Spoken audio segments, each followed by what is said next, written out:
Humanity Matters.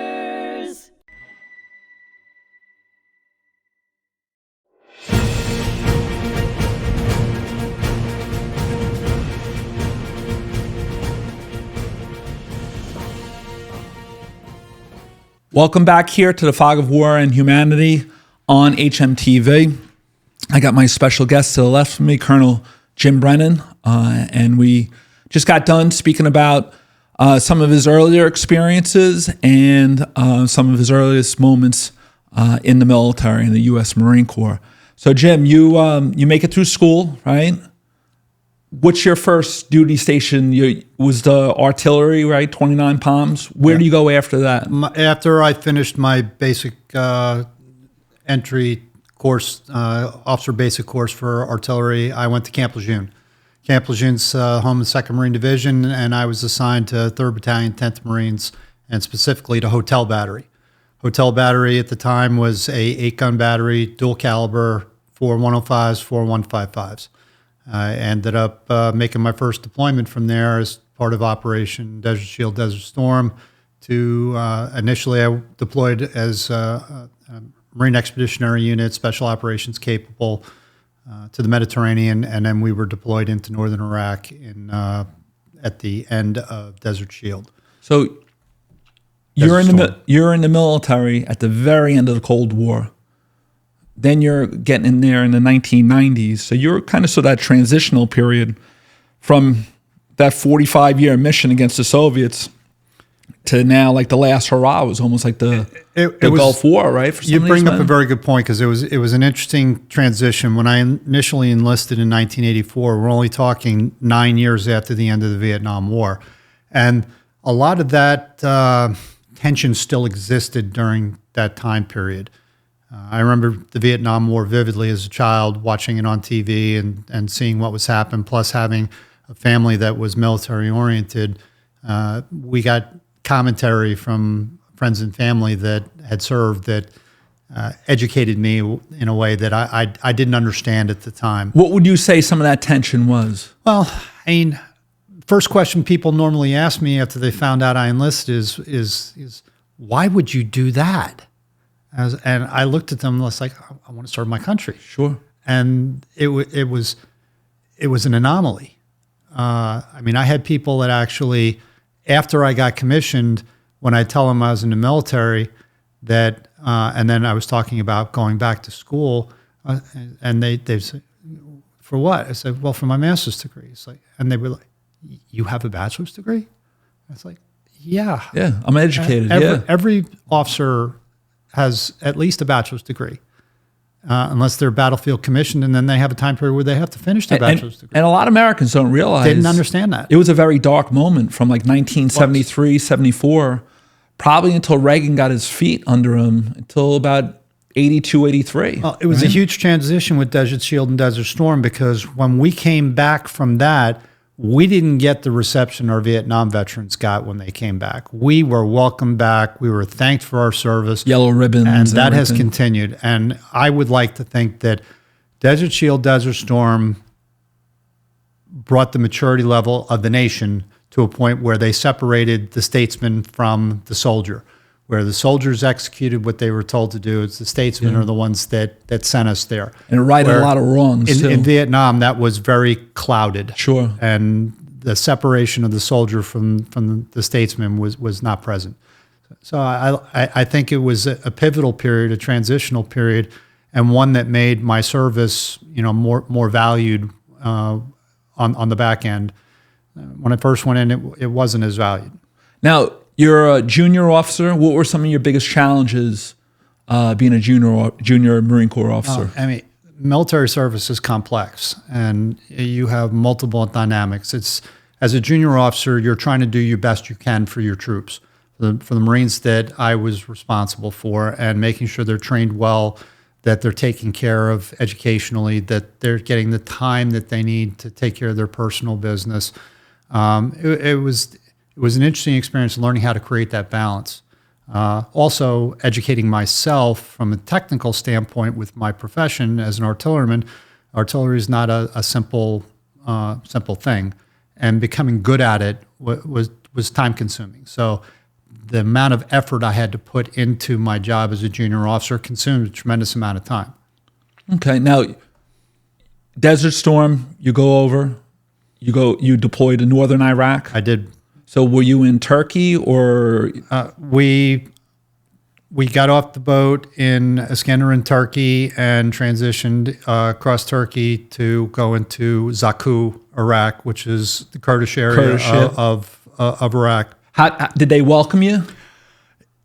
Not initially, because the Republican Guard had just been pushed out of there. So when we came in to fill that void to provide security and protection for the Kurds in up north. Afterwards, yes, for the most part. But at that point, they didn't really know what to make of. They have one army leaving and another one coming in, right? Exactly. They didn't know what to think, and very different experience. Over time, it's matured and become a healthy relationship, I think. But at the time, it was you went from the Republican Guard, Iraqi army to U.S. military, because it wasn't just the Marine Corps. There were units from the U.S. Army that were assigned to that task force. Did you see any of the remnants of the atrocities that were committed by Saddam? Because he'd used gas against the Kurds at some point. They did, and by the time we got there, you really didn't. Empty villages, basically. But what was really noticeable is Saddam had mined all the wheat fields there. So you had acres and acres and acres, hundreds of acres of wheat that nobody could touch because it was all seeded with mines. What was the reason for? He didn't want them to eat. It's amazing, because he hated they wanted their own country, Kurdistan, right? And I can't get into. I didn't know enough about the politics at the time to get into that. But from a military standpoint, you seed mines, you're denying an area to either to your enemy or to the people that live there. And it's a productive area, right? And you can't just go in there and pick one stalk at a time. And the volume you need to harvest just doesn't allow you to do that. So basically, you had all this food and no way to harvest it. Now, when you think of the Gulf War, right, you're always thinking of, I guess it was Schwarzkopf's plan, right, to cut off the retreating Iraqi forces from Kuwait, to drive towards almost the Iranian border, to clean everything out of Kuwait itself, right, and try to destroy as much of the army as possible.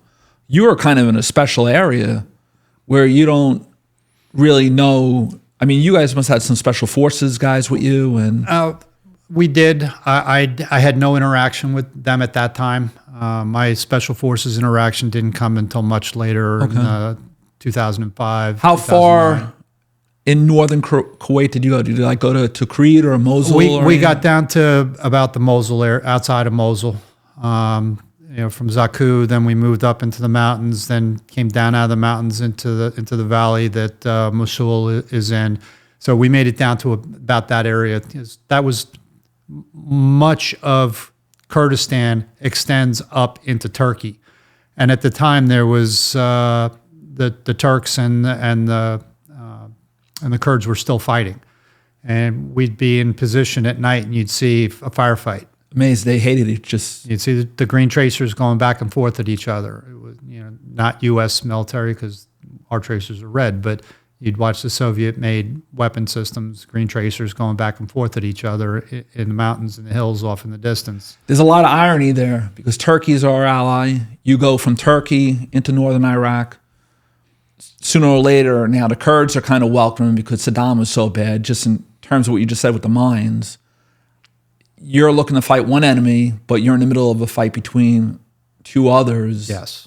And the Americans were kind of like in a no-win situation. Well, right? we basically stayed out of that particular portion of it. Most of that stayed on the border and in Turkey.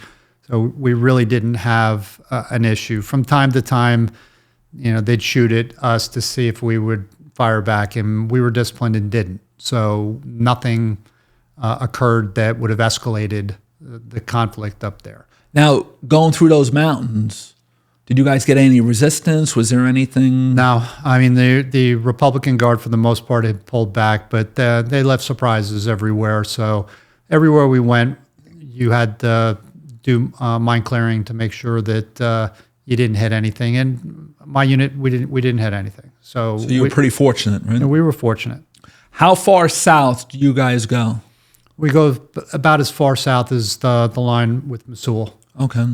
Didn't get any farther than that. Our job was to protect the Kurds, and that area, you get down to Mosul, and you're in the main area of the what is Kurdistan, and we didn't go any farther south than that. Now, by the time your movement stops, is the war almost over in terms of the ground war? For the it's over. I mean, by the time we actually went into northern Iraq, the ground war in Kuwait was complete, and it was in what we call Phase 4 recovery operations at that point. Now, that's a very interesting part of the war that a lot of people just don't know much about, right? A lot of guys were just packed up and sent home, and everyone went back to their home bases and stations. You had guys land there in August after Saddam crossed the line into Kuwait, and then didn't come home until April, May of the following year. But then you had guys that didn't get there until January, and then they were on their way home in April. So it depended on when you got there, how long you ended up staying. Now, were you there to support the northern no-fly zone? No, We were already out by the time they instituted the northern no-fly zone. We were there specifically to protect the Kurds. How long were you there for? We were there from I think the first week of April into the the 1st or 2nd of July. So you were there a couple months then? We were there a couple of months. We got there. It was all the wheat was green. By the time we left, it was all brown and ready for harvest. Yeah, you see some change in the weather, right? Yeah, it got hot. Got hot there. And you don't realize just how far north you really are, because there was only about 5 hours of darkness during the summer because of the altitude, and B, the how far north you were. Now, this is an interesting question, right? The war is over. Saddam remains in power. His military was hurt, but it was still somewhat there.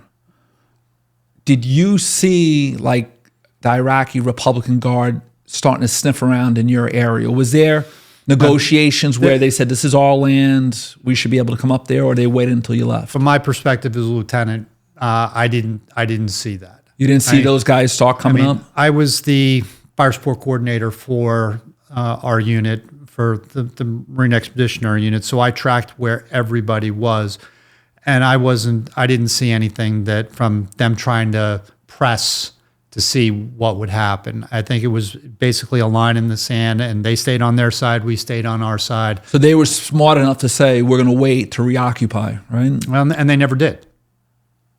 Which is something, right? Yep, they never did. And did the Kurds kind of take up some positions? And well, that operation ended up lasting a lot longer than us, and that particularly with the northern no-fly zone, it ended up being stabilized enough that the Kurds ended up being able to build their own state for the most part. What was your opinion of the Kurdish? I guess you would call them what, like a freedom fighter? Is that or a militant? Were they tough? Were they well trained? Were they? I wouldn't say they were well trained, but they were disciplined and they were tough. The whole area of the Middle East goes back to World War I, when the powers following Treaty of Versailles, when the war ended and they divvied up the Middle East. Sure. They didn't divvy it up along tribal lines. Yeah. They divvied it up how they wanted to, what was more beneficial to them. And Iraq is one of those things where the Kurds were their own people, and now they're in 3 different countries, parts in Iran, parts in Turkey, Syria, parts in Iraq and Syria. So it created tensions right off the bat, and we're still dealing with the ramifications of the Treaty of Versailles today. I mean, they're a large minority group that is spread out, and sooner or later they would like to have their own country, right? At some point, yeah. I mean, but Iraq particularly is very tribal in nature, and the way it was divvied up was not exactly along those lines. So you have people that are on Al Anbar and Najaf and Karbala, which are right next to it, you have the same tribes that are bled over from one to the other, and they're not necessarily friendly to each other. So it's an interesting experience to understand the dynamics of the social construct and how it impacts military operations and how you conduct diplomatic relations. And in 2009, when I was there, we were creating governance, how you navigate those tribal barriers so that you can get things done and they stay intact. Sure. Now, your first deployment there, were there areas of that part of the country in the north that you liked? Was there any beautiful areas? It was all beautiful. I mean, in northern Iraq, you're up in the foothills of the mountains, and you have these long valleys that are just full of wheat, and the Tigris River runs right down through there. So you have areas that are just absolutely beautiful, and then other areas where it's just open desert. Wow. And fast forward to 2005, I'm in Fallujah, and Fallujah sits right on, I think, the Euphrates River, and it's you get X amount of distance away from the Euphrates, and you're in the desert. And the western part of Al Anbar is nothing but desert. It's like you go to the Mojave here, it looks very much the same. You were at two of the most major rivers in the Middle East. The Fertile Crescent. Right? The Fertile Crescent, right? What was your reminders of it? Was it just beautiful areas? Were they very wide, the rivers? They were huge rivers, depending on where you're at along the river, because the river's got several dams on it. So water is probably the most valuable resource in that area. You had areas where it was wide and shallow, and you had areas where it was narrow and deep. It really depended on where you were. When you got into Baghdad, the river was very channelized, so it was deep, sure, and fairly narrow. Okay, so now you end up leaving there in July of what, 91? July of 91. 91. You drive back into Turkey? No, or you got just flown out of there? We're transitioned back to Iskenderun to do the backload. First we went up into Turkey to do maintenance and preparation to ship our stuff back, because the Air Force had a base up there in Salopi, Turkey. And then we loaded up, and then we transitioned back to a big logistical operation? A huge logistical operation, backloading all your equipment, getting it all back on the boats, because we were part of a Marine Expeditionary Unit. We had 3 amphibious ships that were supporting us. So we had to backload all our equipment back onto that. Wow. And I was an embarkation officer, so I spent a lot of time on the pier, getting our stuff back on the boat. Keeping track of things, right? Yep, getting stuff back on the boats. All right, so now you leave there, right? Let's say you leave Iraq and Turkey. Where do you go after that? Well, after that, we went down to Israel for maintenance on the ships, and I got to spend some time in Israel. So you sail from Turkey to go there, right? Yep. What were your thoughts of Israel? Beautiful. I mean, got to spend about 4 days. Went Tel Aviv. We were up in Haifa, which is the deep water port. I went down to Tel Aviv. Went out to Masada and toured around Jerusalem. And it was an interesting experience to see everything together there. And did the Israelis realize that you were American soldiers or Marines? Did they? You kind of stand out. Yeah.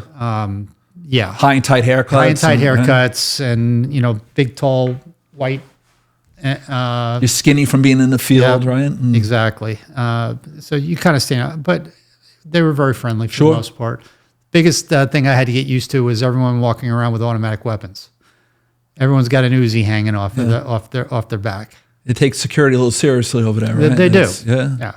So, part of the way Israeli defense forces are organized is they have a lot of reservists. Sure. And a lot of them are required to carry their weapons on them 24 hours a day, 7 days a week. And there's no messing around. No messing around. So now you leave Israel, right? You had Go back to the United States. It sounded like you had a good trip on the way on the way back, right? It was nice to go to Israel following being in Iraq for 3 months, to be a human being again, even to just have a cold beer. Sure. It was nice. Kind of let your guard down a little bit, right? A little bit. And then we transitioned back to the United States.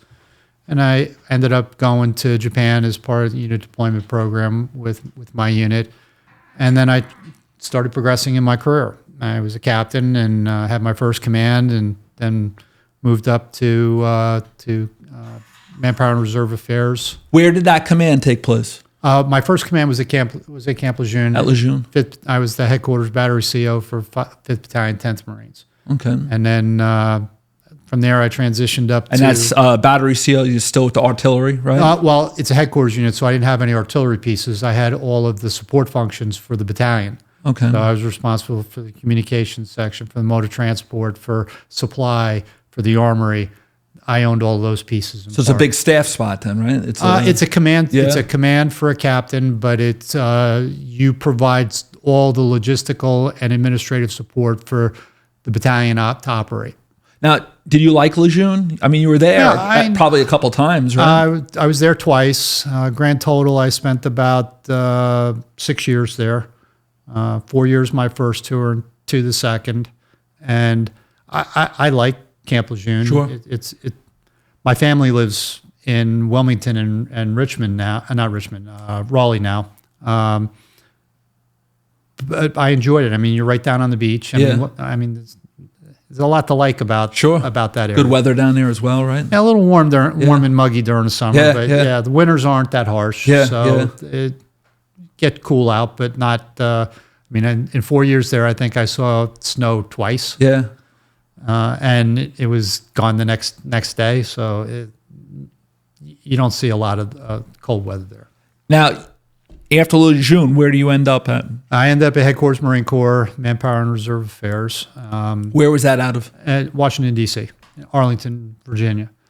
At the time, I was stationed in what was the old Navy Annex, which is no longer there. The Marine Corps at the time was not in the Pentagon. That transition happened later.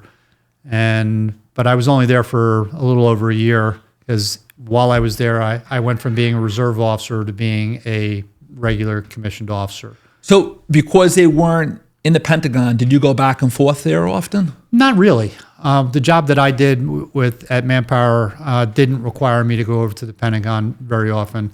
I ended up with a second tour later in my career when I worked at the House of Representatives, where I was in our main office was in the Pentagon, so I was going back and forth to the Pentagon on a regular basis. Did you like that duty in Washington? I mean, I did. I mean, exciting place to be. If I was going to have a staff job, that was definitely exciting, and I learned a lot from it. I didn't sit there and shuffle papers from one inbox to outbox. I did a lot and did a lot of coordination with people. So I enjoyed the jobs more than the location, so to speak. Even though I liked the DC area, it was an enjoyable experience and very professional from a professional development standpoint. It was really beneficial for me long term. Now, as a runner, would you run around like the monuments down there and go to the mall? I ran probably all the trails in DC along the Potomac River, from Bethesda all the way down to Mount Vernon. I really enjoyed running around the Washington Mall. It takes your mind off the running, right? Run from the Capitol down to Lincoln Memorial, go across the bridge to Arlington National Cemetery, come back across, or cut up and go across the Key Bridge into Georgetown. I know that area. And then run along the river there, back up, and then cross back over to head back over to the Annex. Yeah, so I got to run all over the place there. It was nice. My best friend played lacrosse at Georgetown, and they were all great guys. My brother. Oh, just like great guys, and they lived across the street from like the gates of Georgetown. So we'd go out late the night before, this and that. But I was always up working, and I always had a military commitment, right? So it didn't matter how late we came back. I was still up by 5 or 6 o'clock. Yep, on your way to work. On your way to work. So I'd always say if I had to wait on these guys, I would never see the city. So I would run from the hills of Georgetown all the way down towards the Key Street Bridge, go into Northern Virginia, come back, and then like run down, I think it was like Wisconsin, and go back. Yep.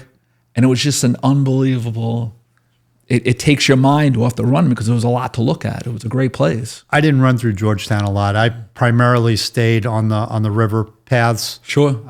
Going up and through there, up to Rock Creek Park, and then back, run the river all the way back to the Lincoln Memorial, and then cut across the mall, and you're back to the Capitol building. Or when I was at the Annex, we go across 14th Street Bridge, drop down, and then go up into where the Annex was. I tell you, from an athletic and a historical standpoint, that's a great way to go running. It really. When I was training, I ran a couple of Marine Corps marathons, and a lot of the training I did was on the trail that goes down to Mount Vernon.